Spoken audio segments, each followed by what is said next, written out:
This is the Team Objection Podcast for September 12th, 2023, episode 591. Cody is here. Dave is not. And because that was the thing that was happening, we decided to go into something that we never did. I actually went through the archive and looked, and we've talked about the show quite a bit. But since Cody and his fiance just binge-watched the entire series effectively, and there's the new sequel, spin-off, something that we'll talk about a little bit as well, we thought this was a great chance just to review the great TV show Justified. I'm so glad Dave's not here, and one of the many reasons I'm glad is because for the last couple of weeks, every time I've had food, he's been like, oh great, Sean has food again. And I'm like, bitch, I've had food for, I almost want to say years. Every time I'm on the podcast, this has been a consistent thing, at the very least months long. Why now is it every week you're like, oh great, Sean has food again? It's just like so far behind the uptake on this one. Do you have a master list of Dave grievances? Like, because I feel like you should have kept one all these years. I don't. I'm like George Martin, where like I don't have a master list. It's just all up in my head. Okay, it's all there. You could sit there, and if I asked you for 50 grievances you had with Dave, if I gave you 10 minutes, you could get them all down. 10 minutes? Absolutely. 10 minutes for like 50 of them? No. I think it'd be a fun project one day. Like when Dave's sitting here specifically, like when I'm he's sure in person. he'd love it. You just sit there and you just list them all. Could It's be like an a episode. roast, basically. Yeah. Except we don't have like the same tired old comedians coming out that just do roast. It's kind of weird. Yeah, like Also, Jeff Ross or whatever his name is. Yeah. Here's a grievance. I don't have to hear him tell me to watch The Orville, despite that being a whole TV show when he came and watched a simple movie. A simple movie he can't do. That's like 3 grievances already, and it's been like 35 seconds. So you're right. It wouldn't be that hard of a list to make. It'll be easy. You still haven't watched The Orville? Look, he keeps No, telling me I said, and I was very clear, when I'm through Star Wars, the next thing I'm going to watch is The Orville.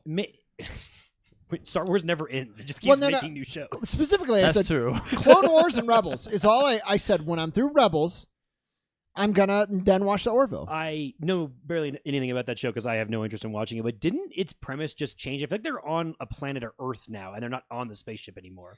Or am I completely imagining that? No idea. Because I get commercials for it when I'm just trying to enjoy football, and then Seth MacFarlane's on my fucking The screen, only thing I know about it, one dumpling, it's chicken. The only thing I know about it is that it started off kind of as like a comedy, almost like a satire of Star Trek, and then it sort of evolved into like its own sci-fi show that can kind of stand on its own. So they mocked something, and then they were like, this isn't working. Let's just make the show we're mocking because it's been successful. I think I'm mocking, because that seems like bullshit. I'm just gonna say. Might be a little harsh, but it was. I think you're not far. And it wasn't like it was one and then the other. It was a hybrid, but it started leaning more into that side of things, supposedly. Because it wasn't ever just like complete satire. There wasn't like a scary movie approach, but. Yeah. It started off more so leaning on that side of it, and then eventually it was like, yeah, that part of the tone's not doing it. Let's switch. Does it have constant cut-ins to different scenes as Family Guy does? Well, the scary movie is parody, right? Yes. Because satire is smart and clever and intelligent when done right, and scary movie is none of those things. It's a parody. Airplane. Yes. Oh, Airplane. Like I want to say because it's in like the same vein of comedy. Airplane's not really a parody. I guess it kind of is of like an action movie. It's a clusterfuck of weird jokes that they put thank you. It's basically like 12 SNL skits put together that some of them are pretty funny and some aren't. That has a very loose plot line. And Spaceballs the same way, except it more adheres to like a specific thing. And even then, it just is like random lowest hanging fruit jokes the whole time. You mean but the ones that's another grievance I have of Dave because he likes those movies.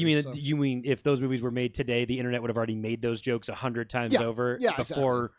It's just that everyone was already making those jokes. They just wrote the shit that everyone already said. There was just no internet to know everyone was doing it. Isn't it the same guy in Spaceballs that's in Airplane too? Am I going crazy? Which guy? Like the main guy. Maybe I'm wrong. I think you're wrong. Okay. Because Leslie Nielsen's the main guy in Airplane. No, right? No. He's like a supporting character. No, I'm thinking of the other thing. You're right. Yes, he's a supporting guy. But anyways, so with all you're going to talk about something better that's better television or movies. Yeah. What? No, I'm not. Thank you for coming, but no. I always go back to that the South Park skit where they find the dolphins who are riding Family Guy.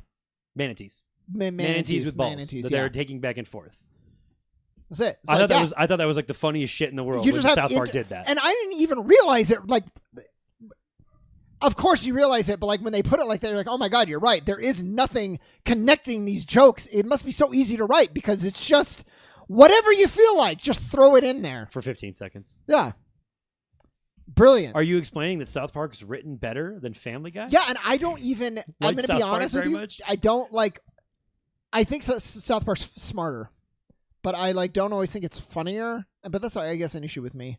Well, Anyways, it also is an issue of how far you're pushing the boundaries of what's kind of okay, to be fair. Yeah, and it's also the nature of the different programs because it's kind of impressive, even though I'm not a big South Park fan, what they managed to do in the weekly turnover cycle.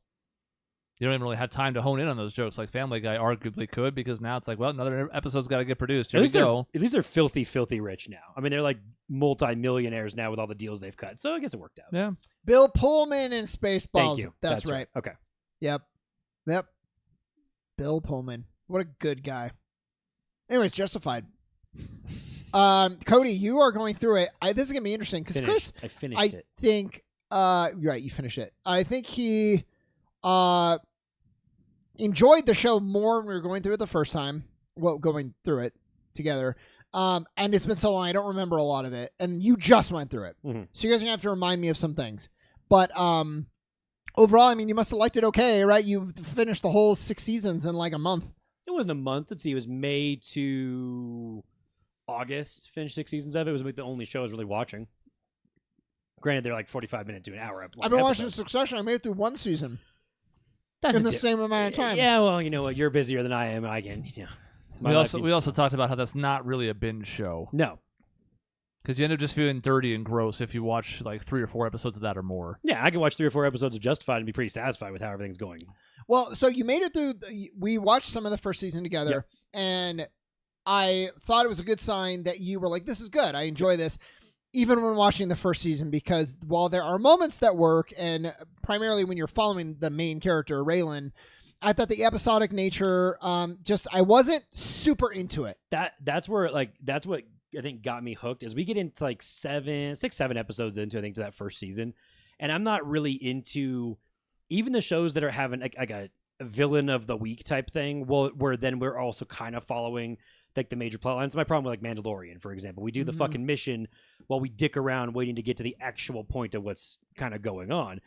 And Justified figured that shit out after a season. Like, we don't need to be like CSI or Law and Order or any of those type of shows, which is what I worried I was kind of getting into.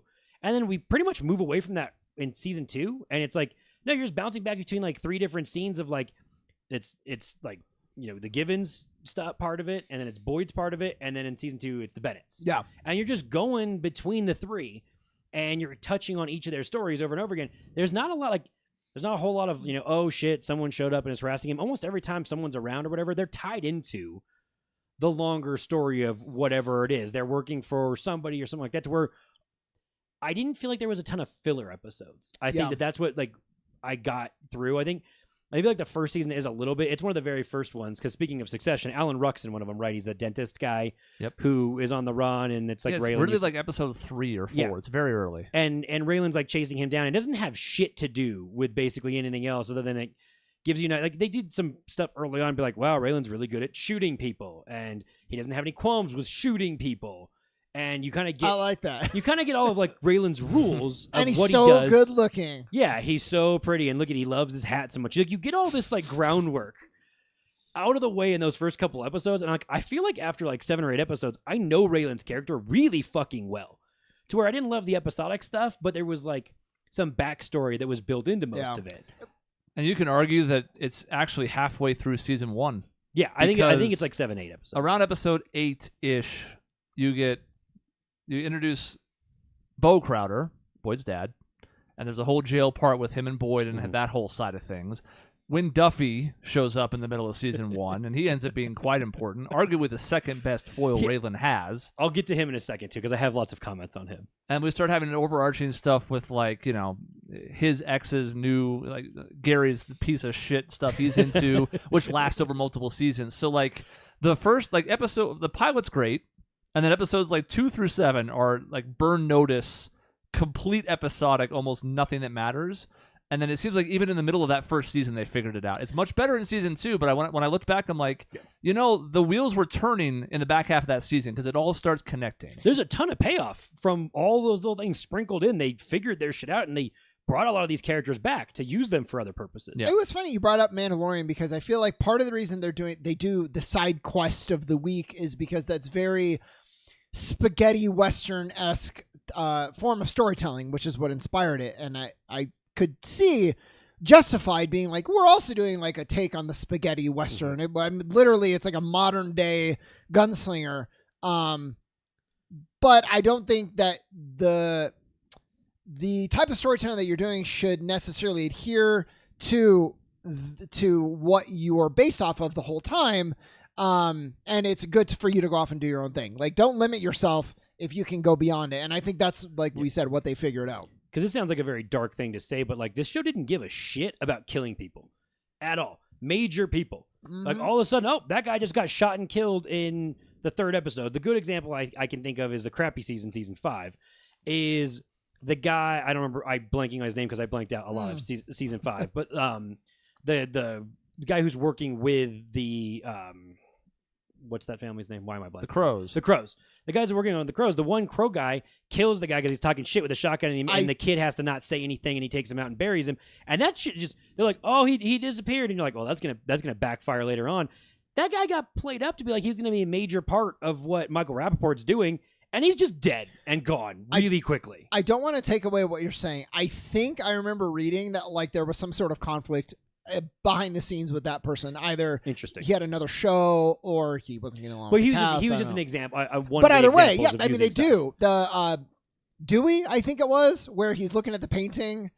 Dewey's gone 3 episodes into season 6. No, yeah, just blows his brains He's out. gone At the end of an episode. That's the leave off. Yeah. And it happens over and over and over again. Like Picker, who's a pretty useful henchman over the course of the series, explodes on a hotel couch from Boyd handing him a shocking death for even FX to have done, by the way. Like, that's, holy shit, that was pretty on TV. graphic. So, like, yeah, it has no qualms with killing people off, and yet, this is going to be my, it's not a conspiracy theory, because I think it's a positive, but, like, I kind of wonder, we've talked probably 6 times on the show before about Boyd Crowder specifically, not supposed to live the pilot. Everybody loves the interaction, right? I kind of wonder if the delay in season 1 to things eventually taking off is because they had to rework his involvement. 100%, because he's in the hospital for like 3 episodes, right? Yeah, he's not doing anything. They have a scene between him and Raylan at the start of episode 2, and he's just sort of meandering for a bit. It was establishing he wasn't dead. They were like, hey, he's in the hospital. He's going to be okay. It's fine. Because obviously Boyd and Raylan is the main dynamic of the show. It's the best part about it, but I think it's emblematic of all of the characters and their interpersonal relationships and that connectedness in Harlan County. And I just think maybe they were having to change course because it's like, oh, well, Boyd's alive now. Well, we're going to have to rework the back half of the season, but we got episodes that need to be shot. So, otherwise dentist and this guy. Because the back end of season 1 doesn't make sense if Boyd's not alive. Right. At all. So, Cody, your homework is going to be, think of a show where they have killed off a major character in the early episodes. Game of Thrones. Yeah, I was going to say. Well, that's the whole first season, though. And also Game of Thrones does it the whole time. So, because what I'm thinking is Lost is the other really big example I can think of the plan was to kill the leading man or one of the leading people, and then they didn't because the audience really connected with them. So that's what happened here. It was also a great call here, but I'm trying to think like where did they actually go through with it and did it work or not? That's your homework. We're not talking about it right now, but. Yeah, that was the whole plan. They were going to kill off Boyd and then audience testing, I'm assuming, or did they just write him in like, oh, this is so good? And in hindsight, because Walton Goggins has done a lot of stuff afterwards, not really that hard to believe that, oh, shit, maybe we should have kept him around. I mean, it's because it's TV and people don't, I mean, TV gets a little bit more respect now than it used to, I think, like 10 years ago, given that there's so much more TV and actually so much less movies. But Walton Goggins probably should be a lot more famous than he is, given a lot of the roles he's had on TV so far, and he just isn't as famous. He pops up here and there. He's a weird guy. He's so good. And I mean, I guess he hangs out, and I don't believe he lives in Hollywood. I think he lives out in South Carolina, where Danny McBride does, and that's why they produce a lot of Righteous Gemstones all the way out there. So I don't know how intertwined he is with like regular Hollywood life, as opposed to, oh, these are the people I want to work with. I'm just going to work with these guys and kind of mind my own business otherwise. Well, I mean, he's great. And he gets to the point where he's basically like deuteragonist, right? Like you have it seems like every season you're following him and you're following Raylan. Yeah. And like these two threads, sometimes there's another plot in there, but like you're always checking in on Boyd and what he's up to. And as I'm watching the series, it was get me Boyd on screen as much as possible. Because Raylan stuff's pretty good, but when Raylan dives into his personal life, I don't give a shit. Like, I didn't really care Well, very much especially about with his women, wife. I just really didn't care. Yeah, and I should, because he's so charming as well. I didn't care. Yeah, I'm like, I don't care who he's sleeping with now. Can I just go over to Boyd? And I want to see what's going on at Boyd's bar. Who's showing up to harass him now as he's just trying to decompress from his miserable day? Because he only mostly had miserable days over and over again. Who's going to ruin everything now? And so I just found myself being like, give me more of Boyd and Ava and how weird that dynamic is, as that dynamic, it just changes so drastically as the series goes on. And to me, that's what the show's really mostly about, is actually Ava's story. I mean, we get a touch of that early on, but the way the series actually ends, to me, it just feels like it's mostly actually about her in a real subtle way. I wish I liked her more. She was most interesting to me, like in basically end of season 5 to all the way through season 6, where she's like a double agent now. Yeah, that was great. Because then she's tying the two things together. You're getting Boyd and Raylan's, and then you're getting her having to deal with them. She's getting a fuck ton of screen time because she has to be in both storylines at the exact same time. That these two guys are on camera together not very often. I mean, when we get the Boyd Raylan thing, it's always a big deal when they pop up every 3 or 4 episodes talking to each other for 5 minutes. And she's just fucking the connective tissue between the two for an entire season, and a really, really good final season. Yeah. Yes. Actually, I'm kind of so I'm just jumping around. If you wanted a structure, sorry, but I was thinking in the car, like, what was my favorite season of the show? And it might be season 6. I really like season 3, which is, I think, the one with the parachuter MacGuffin. Like, they're trying to find the money. That's 4? Yeah. 4 is Drew Thompson. 4 is my favorite season because that's the very good season. How they tie everything together the whole season through. 1's Crowder's, 2 Bennett's, 3 is Quarles, effectively, but also Limehouse. You can argue both of them. 4 is Drew Thompson, a.k.a. the money. 5 is Crows, and 6 is kind of just Boyd. And everything wrapping together. There's Sam Elliott coming in. There's marijuana trade. There's a very progressive thought of marijuana is going to become legal in Kentucky, which, by the way, I think it's one of 5 states that it's not fucking legal in. Yeah, the irony there is pretty good. There's Loretta becoming the new Max Bennett. So there's a few different things, but ultimately it's kind of just and Boone, Raylan and Boyd. Going back really quick. Don't forget Boone. Before we get too far away from it. Okay, so you mentioned Wynn Duffy, and he's in the first season, and he's in there, and he's weird, and they have the football player get beaten with a bat, who I definitely thought was dead, or whatever was happening in that stuff. Mm-hmm. Wynn Duffy's character in season 1 and Wynn Duffy's character in season 2 on is 2 different human beings. Pretty much. And they corrected Wynn Duffy like I've never seen a show correct a character before, from being screaming crazy, like, all over the place, and then they just took Wynn Duffy's character and stuck it into Robert Quarles. And we're like, you're fucking insane now. You're going to scream and yell, and Wynn Duffy's going to be really fucking smart. Yeah. And we're going to undo this, and he's going to be a really, really intelligent person who gets away with a ton of shit somehow, endlessly, in his, fucking motorhome. He's just sitting in random parking lots all the time. Yeah. Watching women's tennis. Yes, watching women's tennis all the time for Constantly. some reason. Never not watching women's tennis. I feel like that he was such a because his character when he first shows up, I'm like, this is he's gonna die. He's useless. I don't understand. Like, he's all hyperbolic, and someone's gonna shoot him because he's gonna get out of line. And then when he shows up again, I'm like, oh, they realize that this character could be pretty useful for the Detroit angle and all that type of stuff. And he just kind of came fascinating to me whenever he was on screen. I don't know really why. Didn't he become like I feel like, for whatever reason, he's reminding me of Saul at the end of the Breaking Bad run, where you have like the fast-talking wise guy who by the end is just like exasperated and like kind of just wants out of the whole thing. And that's kind of what he does in season 6. Yeah. I'm truly shocked he's not in the new version of the show. Like, well, that's like it would have made some sense to blend him in some subtle way. They made a conscious effort to keep every single character character out. Yes. Except for a spoiler in the finale, which I don't know if either of you have seen. Well, I haven't seen the finale, and I'm avoiding all spoilers. Well, it has nothing to do with the main story, if it makes you feel any better. Good. I won't spoil it here then if either of you has been spoiled for you. It was for me. So I should not look for things. There is one connection in the new show. So that's already a spoiler. We'll get there. But like you, Sean, I think season 4 is my favorite because that mystery angle of who he is. It's really fun. I actually felt that twist was pretty solid. Like, it made sense every step of the way. I feel like it made pretty decent sense. I don't remember what the twist was, but I remember enjoying it a lot. Shelby is Drew Thompson. Shelby is Drew Thompson. Who's Shelby? He's Shelby, the who sheriff. Boyd gets hired as sheriff. Oh, yeah. They run against one another in season 3, so he's got connections going back a season and change. It wasn't just a new character out of nowhere. He was also in the mines, right? Going even further back. Wasn't he at the mine dealing with the mine stuff when Boyd blows it up or whatever? Essentially, and he owes him a favor, and then they end up paying that back, and yeah, it's a whole dynamic. He's like clearly established in Harlan County, and then it progressively turns into Boyd wants to make him the puppet sheriff. And then he quickly is like, go fuck yourself. I'm not going to actually do everything you say. Mm-hmm. And then come to find out, oh, he's actually really, really important. Because he's actually the guy who's been, missing. And then that payoff into Ellen May's whole storyline, which I thought was pretty helpful for Ava's descent into being evil, which is how she ends up in jail. All that shit just I don't know how stable this writing staff was through all 6 seasons, but for all the little ideas they had to tie things together is much better than I think most shows actually can pull off. It just surprises me that they managed to do all that. But then you didn't like season 5. But I actually have no problem with the storyline of season 5. I just think Michael Rappaport is so bad and so miscast. Really doesn't like him. And I don't like him as an actor in general, but he's fine when he's he literally sounds like he's a New Yorker making fun of Southerners when he's doing that accent. It's like, really, it's such a bad casting choice given every other actor who pulls off the Southern thing decently well and all this shit. And he's just I know who he is. He's kind of a piece of shit in real life. He's fucking crazy. Did he desperately need money? Did Justified and FX desperately want to get him on screen for some reason? I'll never understand it. Maybe he's a big fan of the show. That's what I'm convinced, is that late in the series they were like, oh, let's cast... because we get to that point where, again, I think through the first 4 seasons, the guest star people aren't overly famous. And season 5, you get to... he's in the show.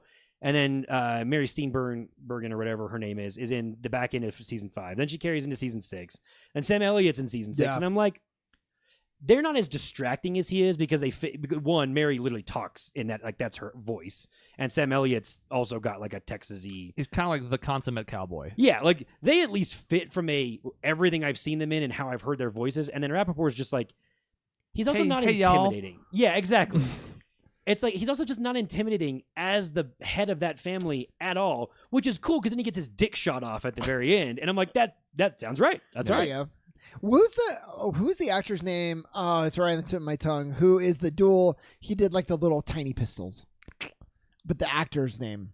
The guy who plays the blonde Quarles, guy. the blonde Neil McDonough. Yes. He's kind of a big C-lister. Yes. So he's not an A-lister, but he's been in a ton of shit that's none of it's all that good. And Michael Rappaport is also probably a D-list or C-list actor. Yeah. He's so insane, he got himself into the news enough to where it's he elevates himself out of that from a news type of thing, but not an actual acting thing. Yep. And I just think there's just I can't imagine how many different people probably watched that and who auditioned for that role and are like, are you fucking kidding me? I couldn't get that role over him. Because the storyline's good. The story is good. Mind it. I know it gets a rap as the worst season, and I can see some of why it is, but I enjoyed... I think it's still better than season 1, only because of the first half of season 1. I still think its connective tissue still works better. I gotta be honest, so maybe my hottest take of the whole thing is I appreciated season 2 for really giving us okay, here's the template for the rest of the show. It's gonna be we're going to establish a main villain, and it's going to be the through line for the whole season. But it's the weakest version of that, right? I did not care. Yes. It's, in my opinion. I agree. I just thought it was a little slow. I 100% agree. The Bennett family doesn't intimidate me. I think that was part of the problem, again, I think that Quarles is fucking scary. In season, he's fucking unhinged and crazy, and I actually think he might shoot people, and they have the whole Detroit gang just sending hitmen over and over again. There's some stakes there. Yep. The finishing move the Bennetts have is send the 2 dipshit brothers or poison you with a drink. That's all they got. That's the only moves they have. And it was cool because it established some of the mechanics that show up again and again. Chris has mentioned this before. You establish the threat early on, and then when is it going to come back? But the threat being the peach schnapps, I'm just apple pie. It's apple pie. Apple pie moonshine, yes, right? It's apple pie moonshine. But it's in the glass, not in the drink, so everyone else can drink it. Yeah. Oh. Again, it's not a bad season because you're right. It really does the groundwork for a lot of things. Dickie comes back. Dickie's so much funnier in the small doses when you pop him back up later than he is in the whole thing because the that was like my one qualm, and season 2 did it the most, where it's like the wrangling to get people out of jail. And I get that it's not a police procedural, and it's not going to follow normal police rules. No. But Dickie getting out of jail for doing a murder, and then someone's like, "Oh no, I did it all myself. He wasn't there." I'm like, why is he released 3 hours later? How the fuck is he back out on the street? Because one witness showed up to tell you this after all the other evidence you already had. Kentucky laws. One compromised witness, I might add. So like that was, and again, I'm not saying the show needs to be like accurate, but I think that they were having to go through hoops to try and like, okay, well, how do we keep these people around, and how do we do this? Keep this like as a threat over and over again. And so I just didn't buy it. And then as the show goes on, I'm like, I see what you were trying to do. I don't really enjoy any of the stuff in prison. I don't like it when it's Bo and Boyd. I don't like it when it's Ava. I don't like it when it's Dickie. So there's a whole point where I'm like, I think the idea was like, well, these people keep like doing crimes, killing people, stealing stuff, selling drugs. Like they have to go to prison eventually, right? Because this is all about these cops, and we have to not make them look incompetent because they're really good at what they do in the marshal service.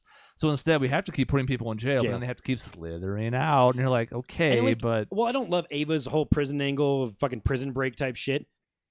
At least the way they put her in there, like there was grounds to get her back out. They explained, the body did couldn't find that. They couldn't stick it to her on that thing, and then she's stuck in jail because the guard's crazy, and then sticks her. And I'm like, okay, well, there's a way to get her out of this, and it's not like overwhelmingly complicated.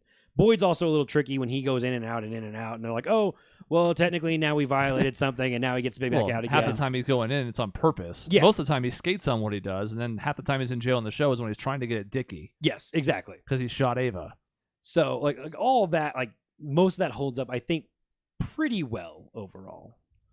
I wanted to ask, who do you think is the best actor/actress in the whole show? Because not necessarily in the show, but the point I'm trying to make is they get some fucking great actors. Yes. So the guy who plays Win Duffy, he's awesome. He was in Breaking Bad and just steals, I think, every scene that he's in. He's like the therapist, the counselor guy. You have also played a therapist in Burn Notice. Yeah, he did. Funnily enough. You have Dickie. I'm thinking the right character. It's Jeffrey Davies. Yes, that's that's Dickie. Borderline best actor in all of Lost. You can make the case for it. Because he's such a good actor, it makes his character like tolerable, because that character's fucking annoying. Yes, agreed. And he's supposed to be annoying, and he's so good at being annoying and so fucking outrageous, and just his, I don't know, it's like his body movements and like physical acting of how weird he is. And he gets in a fucking wheelchair because he has to limp the whole time, because this fucking character has a limp from the beginning of this whole thing, and he's just so good at making all of that real. Yep. That I'm like, okay, I can kind of get through how much I really fucking don't like Dickie, which you're not supposed to like him very much. But like, you like Boyd, and he's a criminal, so why can't I like other criminals? I really didn't like him. You have Walton Goggins, who's great. Yeah. And I think he's gotten some attention, some kind of Emmy nomination or something somewhere. Timothy Olyphant, who's like maybe the weakest actor. You could make a case just because he's sort of like the straight man, and he's still great. What's funny is because I've seen him in other stuff, and so you guys pitched for me to watch this show, and like part of my hesitation was like, I'm like, I don't think Olyphant's been great in most of what I've seen him in. He kind of just plays himself in most everything, except an underrated Live Free or Die Hard villain role, which I think he's actually really good in. Because the one thing that I point to that oddly, like I think he's good in is Once Upon a Time in Hollywood. He's playing the actor in the scenes with Leo. But he's a cowboy. You're right. He's a fucking cowboy. Yeah, and people love him in Deadwood. And he's a cowboy. And I'm like, it's funny for a guy who I think is not at all from the South. No. I think he's just been typecast. California. He's really good in Once Upon a Time in Hollywood. And so I thought of that, and I'm like, all right, I'll give this a chance. And again, his first couple episodes of this show are whatever. But then once you start to get him into the dynamic with Ava, the back and forth, when they're not sleeping together, when it's just like him trying to help her out and convince her to stop what the fuck she's doing, running her life, and dealing with Boyd and just desperately wanting to get Boyd in jail because that's his like one goal when he goes back to Kentucky. You're like, oh yeah, he can't act. Like now it's starting to show up when you get him away from his fucking wife, and we have to deal with Gary and her over and over again, and you start to get him into like the everyday interacting with whatever criminal, whatever, when he shows up and he's talking shit and then he punches someone. Him and Dickie, I think, is the best example of that. That's when I started to really see like, oh, then into season 2, when you get like the Dickie Raylan backstory, I'm like, that's when I like Oliphant really started to hit in terms of where his acting could be at. Shout out to the guy who I had only ever seen in a comedy. He's like the enforcer dude. Are you talking about Michael Patton Malley? Oswalt. Patton Oswalt? No, not Patton Oswalt. The other, I think you were probably Michael on. Malley, the guy who gets shot up in the limo. I don't remember, but he's in the show, and Mickey he was in Augustine. some kind of comedy where he's like the hobo stepbrother living with like the family. I wish I could remember the name of the show. It could also be Patton Oswalt. He was just a doofus. It wasn't Patton Oswalt. He was a doofus the whole show. And then I see him in this, and all he is scary the whole time. I was like, dang, good for you. I don't know if he's talking about Michael Malley. I'm not sure who he's talking about. I might be Michael Malley, because is he scary in the show? Is he in the good place? Yes, as the Okay, then yes. Security that's, guard. That's Michael. That's Malley. on Michael Malley. Yeah. Yes, the host of Guts, as Chris said. yeah. On this I had show. only ever seen him as a bumbling idiot. He also has hosted a bunch of like sports shows and stuff over the interesting. years. I really like Michael Malley, but once you see how his mouth opens when he talks, you can't look away anymore. Yeah. So sorry if I ruined Michael Malley for anybody. Just watch him next time because he's a big talker. Yeah. Nice. Anyways, my vote for best actor in the show is Margot Martindale. Now, I know you guys don't necessarily love Mags Bennett as a villain, Oh. but she carries a lot of work in that season because her sons, with the exception of Dickie, are kind of boring. Yes. So she absolutely chews everything up in season 2, playing all these dynamics against each other. Well, when you put her down there manipulating everyone, when she's not trying, like, we're not trying to kill anybody or do anything, but she's just sitting at tables, like, talking and trying to plot things out. She's really good because she has popped up in a couple different things I've seen, and she's so much better in this show than anything else I've ever really seen her in for the most part. Yeah. Well, I just think so. We kind of covered the acting. We covered like the seasons, the strengths and weaknesses. I just think the writing is so good. And even though like I have my qualms with, some plot developments, I thought season 2 was a little slow. So much of the dialogue is really snappy, really interesting. And you brought up when Mags is like sitting at a table talking, it's like so often any of the characters sitting at a table talking is as compelling as like the gunfights that you have. Mm-hmm. And to me, that's always a sign that your show is really working. It's the way they shoot it. I think for a TV show, when we're not doing the effects, like when Boyd's blowing things up in the first season and it does not look good. Yeah, the pilot especially. But it's a pilot, so I give it a little bit of forgiveness. It's but totally it's real fine. bad when he shoots the rocket launcher. But when we're not having to do special effects and all that, and we are shooting people talking, that show feels like it's shot as a movie in some of these intense scenes. I think you brought this up weeks ago for some reason when he does the knife thing into the table. Oh yeah, my favorite moment of the whole when show. One of like the 4 different actors that were in Dexter randomly pop up in this show. And he disappears and dies after an episode or 2, whatever it is. But like those scenes, when you have that type of back and forth stuff, the way they shoot that just feels like it's more like a movie, and it's really, really well done. And I know FX gets a reputation for having some of these longer form dramas and things like that are produced pretty well, which I think is why when I first watched the effects of season 1, I was like, oh, that's a little weird. Like I thought that maybe FX would have a little bit better production than that. Well, then you wait it out a little bit, and then it's immediately is a lot better. Well, I think it's the way it's shot, but a lot of credit goes to the acting and just the way that it's written. There's a lot to chew on there. And I haven't looked up to see who some of the main writers were, but I'm curious to where they went after this. Yeah. Because I feel like anyone who worked on this show in the writing, again, as I said, of whoever was connecting season to season, whoever was show running this, it's just masterful. Yeah. More so than it's probably even gotten enough credit for, honestly. I think a lot of the credit also has to go back to Elmore Leonard. Yeah. I obviously the adaptation of that still the writing staff also gets it, but like the source material, I've gone back and read some passages of it. I've never read like the full books, but like it's there. You can hear the voices because if you've watched the show first, like you already know what some of these characters sound like. Like it's in the source material, so I think it's like 50-50. It's like he gets a lot of credit, and then all the showrunners and the writers and stuff obviously to bring it to life on the screen, and the actors made it happen as well. But like we talked a couple weeks ago about this, where it's like the Aaron Sorkin effect. Aaron Sorkin makes everybody try and seem like they're a 10 out of 10 smart, and they all come off sounding haughty and ridiculous because nobody talks that way. It's just like weird allegory. Ah, yes, cool simile back and forth, and they're like talking at each other. Yeah. The smart people in this show sound smart. Mm-hmm. The middle of the road people have nice like quips and back and forth. They can carry a conversation. And even the dumbasses, there's plenty of dumbasses in this show, still hold their own in conversation because they're so dumb they're a perfect foil for the smart characters. Yes. Everything just feels really natural in a way I haven't seen in a lot of other shows. Yeah. Do you think, is that part of why the episodes are early episodes are so episodic? Are they pulling from like short stories that the author did? Do we have any idea? I would be curious. I don't know. When you're adapting I can't pronounce his name, the guy who wrote the Witcher books, that's what season 1 kind of struggled with, is they are adapting a bunch of short stories and then trying to weave them together. Yeah, it so, could be that was just part a of it curiosity, too. And again, like if you're having to put Boyd into everything going forward, we see how much he's involved in everything. Yeah.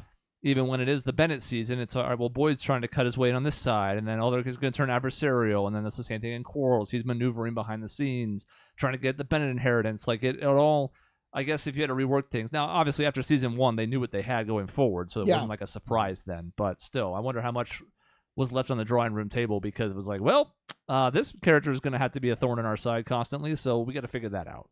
They also get, so we brought up my favorite moment, which is the tablecloth. So good. It's so good because it's exciting. You don't really know what's going to happen. The character, who is very rarely put in a position as like a disadvantage, is finally put there. Raylan so often, because he's so fast, you don't almost feel like scared for him because he's so competent. Well, here he is with his pants down, and he's still just like cool, calm, collected, finds a way out of the situation in the like smartest yet also like kind of stupidest, most clear way possible. It was just great. Great for the character, great for the tension. It was just awesome. So I love that. And it has nothing to even do with Boyd. But I also love the ending. Like for a show to finally stick a landing, it's so rare.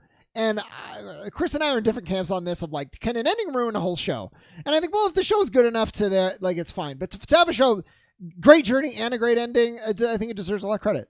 Because I feel like comedies fail to land the plane in these shows very well because, well, it's hard to be funny in your last episode. There's some sad angle to it. So comedies rarely ever stick this. And I feel like that's where like the drama shows that have some comedy built in, but it's still drama with these storylines that you've been trying to pay off. To hit it there when there's so much writing on basically everything you've built up.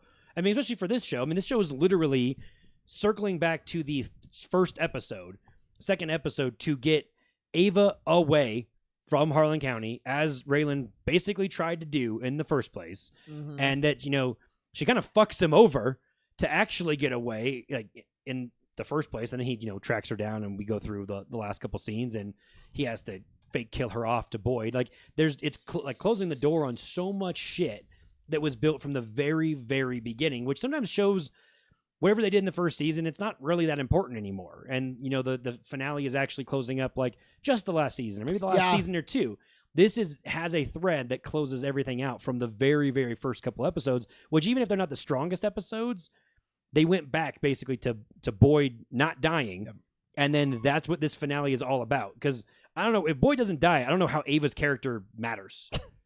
She for dies all in this episode shit. 2. Like really, like no, like does Bo kill her and then Raylan's mad and then Bo doesn't die because Bo ends up dying a lot earlier than I assumed he would. I didn't realize he was going to go out into the first season, but as there's a family and a plan and things like that, he doesn't fit into a lot of that stuff. I mean, Arlo's hanging around awkwardly for a very long time. Awkwardly, yeah. And maybe Johnny Crowder. Yes, exactly. Maybe he has a bigger role and he gets pushed to the sideline more because he always feels like an afterthought when he does show up. So maybe that was supposed to be a bigger role and that got shoved aside because of Boyd. I don't know. But for them to have ended up with that finale from where the show was originally going to do and have kill Boyd off is it's really impressive that because they understood like their characters and they understood like what they had and they had insight into what made them tick. And to compare it to something like Game of Thrones where you just have a gross misfire you have no clue what your characters are about. You don't know what you are building to. You just completely lost the compass. I think it's such a great juxtaposition. And everybody does what they're supposed to do. Yeah. Boyd refuses to pull on Raylan because he knows he'll fucking die.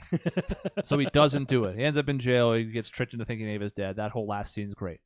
Raylan gets in a shootout with Boone, wins, but then Ava does what Ava does, which is squirrel her way out of a situation and drives off in his car, while Loretta actually checks up on him because of all the things that Raylan did for her over the series, right? Like, everybody's doing what they're supposed to be doing in this finale, and it all just clicks. Yeah. And then the final scene, like, all culminating in, about the coal. We mine together. We coal mine together. Yeah. Amazing. I appreciated the resistance to, like, this is a pretty big cast in a way of who you're trying to bounce between, and I really appreciated their resistance to carry a whole lot of people over to where we didn't expand this cast so much like, okay, now we got to finish off this person's story. Like, Dickie's there. Dickie pops up. We see him one more time, I think, in jail, where Raylan's trying to be like, maybe we'll get you to a safer place since you're, now in a wheelchair and can't walk. But like, we don't hang around needing to close out every person's individual story. Wynn's closure to his story is implied. You don't actually see what happened. It's just like you kind of, if you're smart, you formulate it together, you figure it all out. Raylan kind of mentions like, oh, it must have been Wynn that helped, you get out of here and shit like that. I think you're right, but correct me if I'm wrong. I felt like that was true, except I would have loved a little more closure for Tim and Rachel. Tim, Rachel, and we got some for Art just because he was old and his story kind of wound down in more like the season 4-ish range. But yeah, because we hadn't said any of their names yet, and I was going to make a point of it if we didn't soon, because I guess they don't need it per se. We sort of know what they're up to. They're going to keep doing what they're doing because they're really good at it. But I'm sort of with you where it's like, I wouldn't have minded that.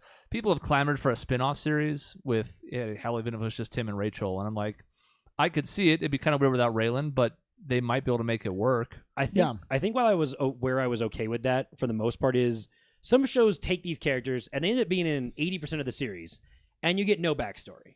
And they gave Tim a really strong season in 5 to attach to the military angle of things. They show his friend being on drugs and kind of like what's pushing him. And they gave Rachel season 6 because she's replacing Art and running the department. And I appreciated that both of them got basically an arc in that season. And I know there's no culminating, finishing thing, but I think to Chris's point, it's like, well, they're not really done doing what they're doing. Yeah. Boyd's in jail. Ava had to run away. Raylan's going back to Florida. Art's retiring, which I feel like Art did get a finishing thing because Boyd got arrested, and that was kind of the point. He brought sort of what he hung his whole career on. He brought Raylan in to get Boyd. If there's two sides of the spectrum, they got a better service than like the side characters of like Law and Order and like CSI. Sure. Yeah.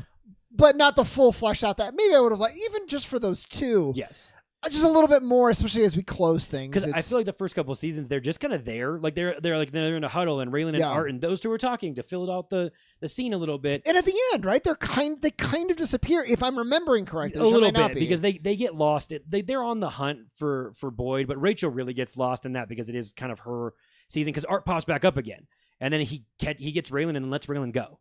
And Rachel gets a little shuffled back near the end of that. Again, I just assume she's running the department now and Art's officially retired.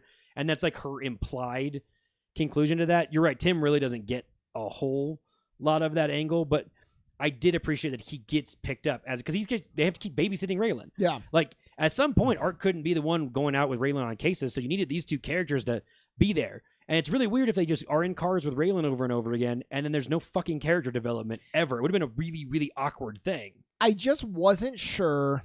Well, I guess now I'm transitioning to the new show, so maybe I'll leave it alone for now, but I'll bring it back up later. So let's get a score then. Do you wanna do a score? Let's do the whole series. I have one more thing. Oh, I want to point out. Let's do it. It's fun. It's a funny thing. Okay, so I'll be the judge of that. At least I think it's funny because I started laughing at it when I had this realization with Raya. How far do you think Lexington and Harlan County are apart, given how often they are fucking driving between them? Mm-hmm. No clue. Is this a Game of Thrones thing where it's like they're moving way faster than they should be? It's 3 hours. Okay. They fucking do day trips back and forth, and that is a fucking 3-hour one-way drive. That's interesting. And when I had that realization, I just started laughing because I'm like, there are so fucking many times like I'm going to Lexington today. I'm like, that's 6 hours of your fucking day. Mm-hmm.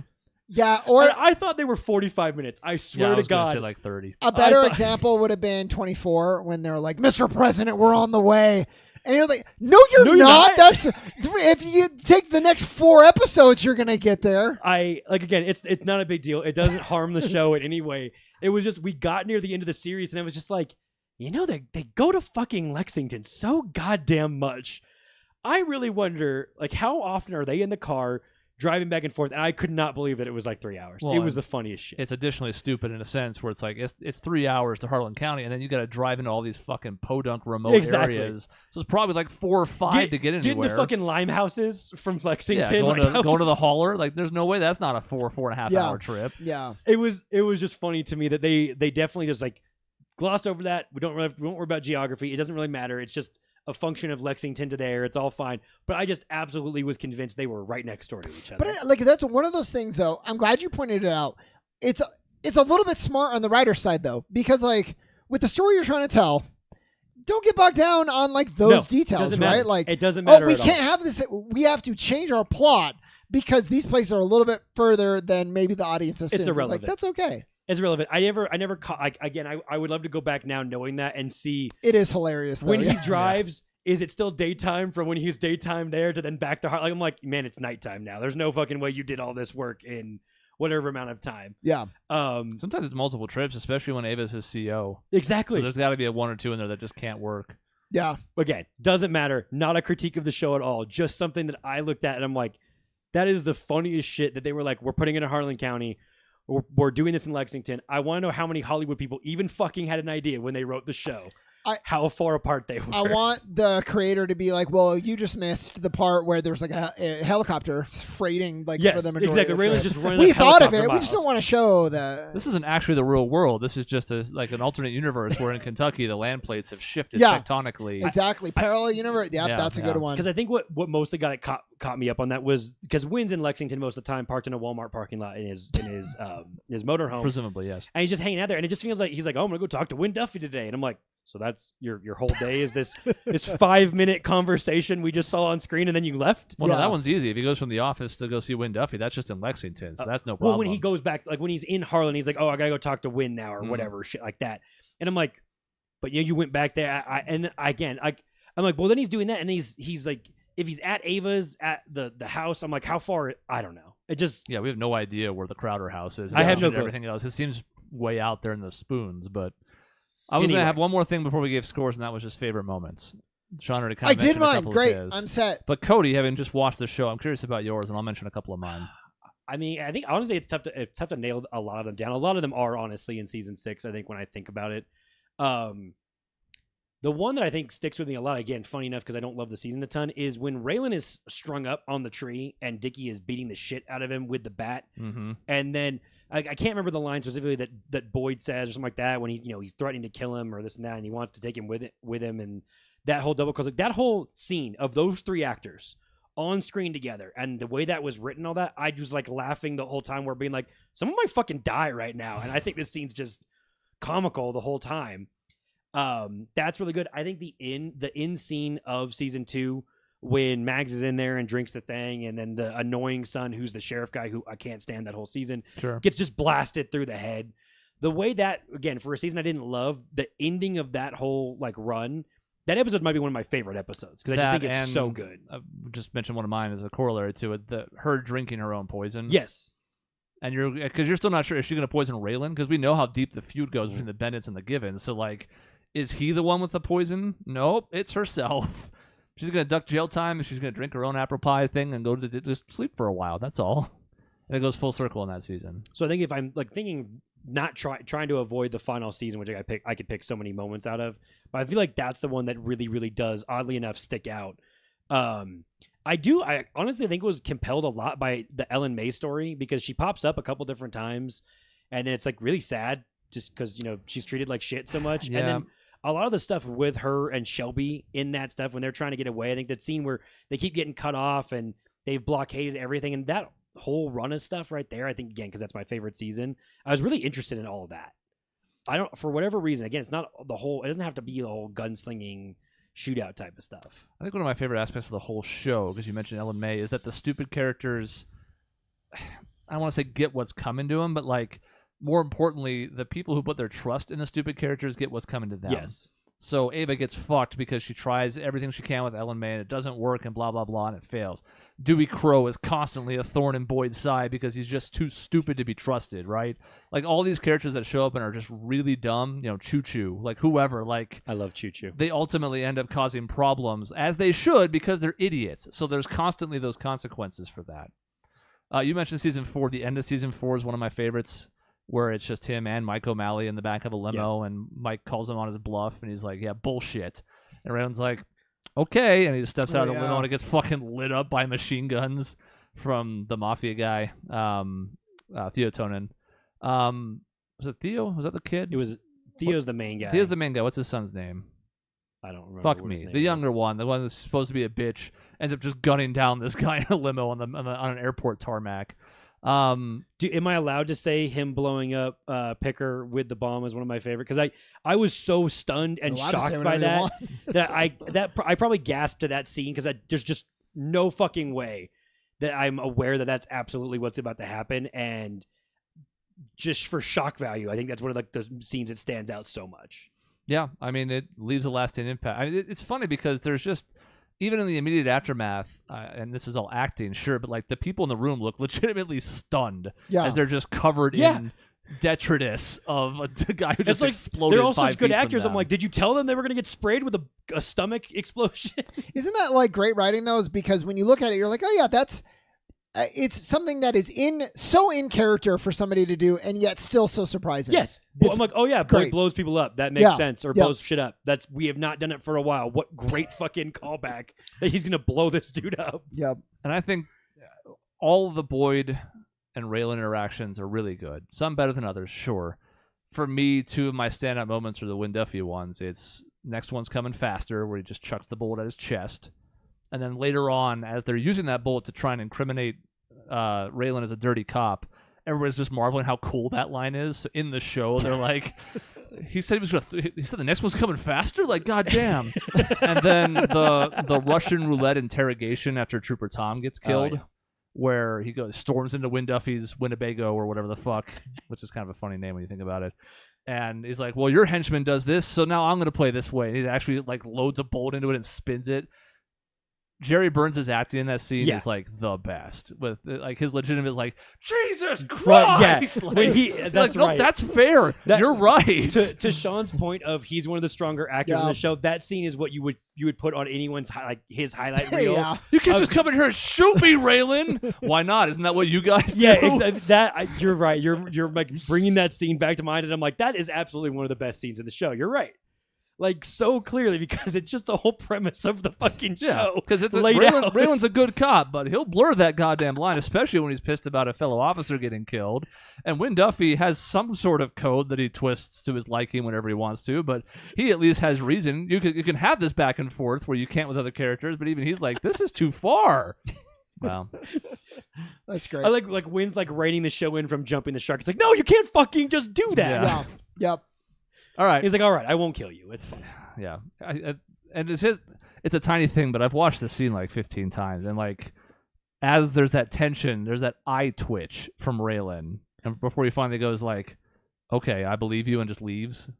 And it's just like, man, just the little stuff. They hit so many little things right in this show. So now we have to score it. And then we'll talk about the new one Each briefly. season individually. I should score. I would say give a favorite season, least favorite season, and an overall score. I have kind of a rough score for each season, but it doesn't really matter. I should not go first. Okay, I should go first. Yeah. You're the most recent to it. Yeah, I think 4 and 6 are pretty close. I mean, 6 is the easy one to say just because it does end correctly, but I think from a watchability standpoint the whole way through with an interesting, unique angle, 4 is my favorite. I would give that season most of these seasons I would give a 9 or a 10 pretty clearly. I mean, if I think the worst season is between 5 and 1, and I really don't think 5's that bad. So if I give it to 1 just because we don't have 10 to 12 episodes of this fleshed out, it's still like an 8.8 or a 9 for how good that show is. And so I think overall, the show's like a 9.8 to me. I mean, it's nearly perfect. Damn. I thought you were saying... No, it absolutely has jumped up to being one of my favorite shows I've ever watched. If the worst season is between a 5 and a 1, I was right. like, a 1 is pretty bad. God, out of 10. Yeah, no, not the number worst of seasons seasons. are What is a a no, one? I got you. Yes. Is Game of Thrones this last season a 1? Like, what the hell's a 1? No, I mean, like my range is like 8.8 to 10 of all 6 of the seasons. I mean, and there's 3 seasons, or 2 or 3 seasons I would say are probably nearly a 10. I'd probably go like 9.1 because for similar reasons. Some of them, like season 1, I would, 8 to 8.5. Some of them get 9.5 or higher. So like the average, but like an edge. Just a little bit higher than like what it kind of averages out in my head. So I think 9.1. For me, I rate things pretty tough. If you're giving the show a 9.8, I feel like maybe you're not as harsh, or you're more like open to. No, I think a couple of things I really key on in shows that I appreciate are those one-on-one like scenes of just conversations back and forth where we're laying a lot of groundwork for characters. We're using a lot of character history to inform a lot of things where you're expecting the viewer to remember what's been talked about, what's been trusting them, and trusting and not holding laying it hand. out. Don't fucking hold my hand. I watched the goddamn show. I watched it really closely, and this show really leans on that. And so I think And that's a very like indie film thing that I like a lot, where it's like you don't have a lot of big budget, so you're just going to put these two people down, you're going to write them really well, and you're going to have them talk, and that's going to be a shit ton of your show. And this show does that so well with a lot of like shocking action that pops out of nowhere. That's why, I mean, I love like Dexter's a show I liked a lot. It's very up and down. This show is similar to it in some ways, and it is so much fucking better in every goddamn way of what they're trying to do. I want to change to a 9.2 because I appreciate the flavor of the show. Like, you don't get many shows that are like this sort of Kentucky flair. Yes. We're not dealing with, the brilliant mafia all the time. We're dealing with like some hodunk fucking backwater Louisiana little family gang, and it's so much of it is unique. Yes. It hasn't really been done before, and I think the show does get some credit for that. I haven't given this score in a while. It's a 10. Nice. It's a 10. I think Oh, 3 of the I 6 haven't given seasons are a score. 10. Go ahead. Yeah, 10. Nice. Which 3, is, 4, Yeah, you and don't 6. give. I was say it's 3 Have other you ever seasons. given a show a 10 before on our podcast? Steins Gate, Oh yeah, that's true. and that's it. Yeah. And even a show that I really, really liked, and maybe even adored, like The Good Place, not a 10. No. Especially because the last season, unfortunately, I mean, I think they stuck the landing on the finale pretty well, but wasn't a huge fan of the last season. So like, it's tough for me to come there. Even if I was doing like Scrubs, a show that I love, would I give that a 10? No, I wouldn't, because I try to be as objective as I can about this. I wouldn't have given it a 10 right after we finished it, and maybe that was because of being scared of prisoner of the moment stuff or whatever. But it's a 10 because it's not perfect, but we can't give that score ever if we have that be the benchmark, right? So That's like, the thing. Some people do that, right? It has to be flawless. Yeah, well nothing fucking good is. luck. It's about like how you feel, how well it was executed. like the Chrono impression it Trigger is a left. 10 for me. Is it perfect? No. Yeah, right. And not just by the literal standard, but by the figurative one as well. Like, everything's going to have flaws. So, like, if 3, 4, and 6 are 10s, and 2's a 9.5, and, like, 1 and 5 are a 8.5 or a 9, it's a 10. Yeah, right. Which is weird for me to say. But again, I as time has gone on, as I've watched some clips of it again, I haven't gone back and rewatched it again from the beginning. I would like to, especially just be able to watch it through now when it's done, since we were watching it as it was happening back then. I've watched the first season that way because I was getting my folks on it. It's a 10. So that comes out to like what, a 9.6 overall. If I was a 2, you were a 9.8 and you were a 10. Yeah. 9.6, It's like a 9.6 or 7, depending on rounding. Which Yeah. Nice. I think the one thing to Chris's point of like it's aged really well. I think this show debuted in 2010 and finishes in like 2016, 2017. I'm assuming is based on the 6 seasons thing. And watching it doesn't feel dated at all.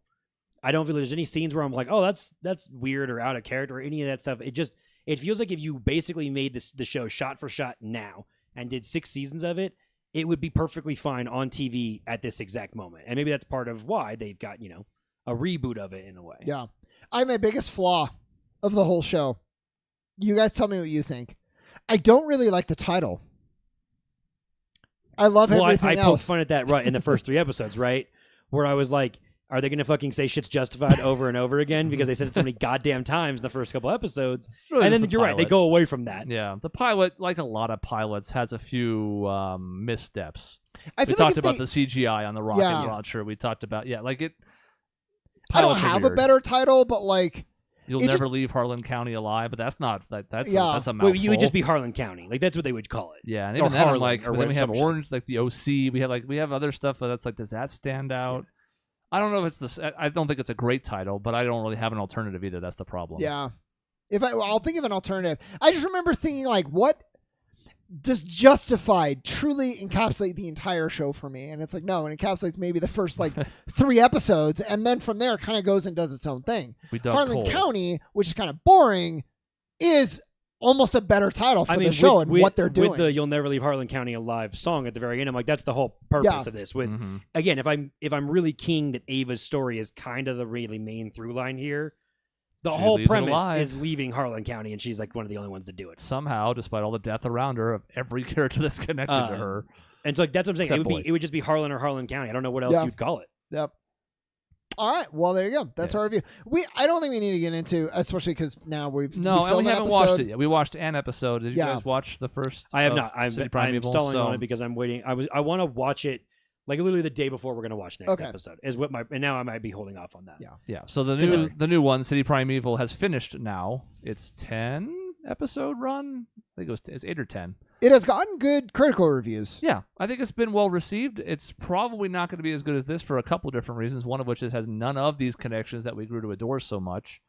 But nonetheless, it's still more Raylan Givens, and I'm excited to see more. I liked the first episode. I wasn't like over the moon about it, but we'll see how it goes because we do intend to watch it, and we'll probably give it some kind of partial review on here. Won't be a full episode, I don't think, but who knows? Maybe we'll have a lot to say about it because, as much as we love Ted Lasso season 1, we almost had more to say about 2 and 3 when they started going off the rails more because that was more controversial then. Yep. Programming note. There's a show yeah. next week. It's already been shot. It's in the can, as we would say in the industry. Whatever industry that is. It is a tier list of frozen pizzas. It's the most in-depth tier list we've ever done. And I had like a special camera to show it off, and we did a tier list. I built my own, and so like it's a whole thing. We took like an hour and a half to shoot it, but we were taking breaks and baking stuff in between. Important detail here is we actually bought the pizzas, cooked them, and are eating them while we're doing the tier list. So if you don't like Sean eating, Then you're fucked. So Well, you probably already stopped watching episodes ago, but this one's especially, we're all eating. But we're actually giving our impressions of them. Now, it's not just based on that one pizza, because we've had most of these before, and it's not just like, well, that one sucked, so F. But let's just say there's a couple surprises, including one that's not especially well-baked at all. So we'll see how that goes. That'll be next week, and then there's no show the following week. That's the 26th, because I'm going to be out of town. That's why we shot the one in advance. And then we'll be back, I think it's October 3rd or something thereabouts, with a regular episode like nothing happened. Nice. So that's the programming note. There will be a show next week. I'll try and join the premiere, although I'll be traveling that day. So we'll see if I can at least pop into chat and hang out with folks. And then the next Tuesday, no show. That's the 26th. Back the 3rd with a live show where you can join us in the audience. That's the end of the episode. In between shows, you can find us at our website, objectionnetwork.com, or youtube.com/objectionnetwork for new videos 5 or so days a week. We'll see you next time.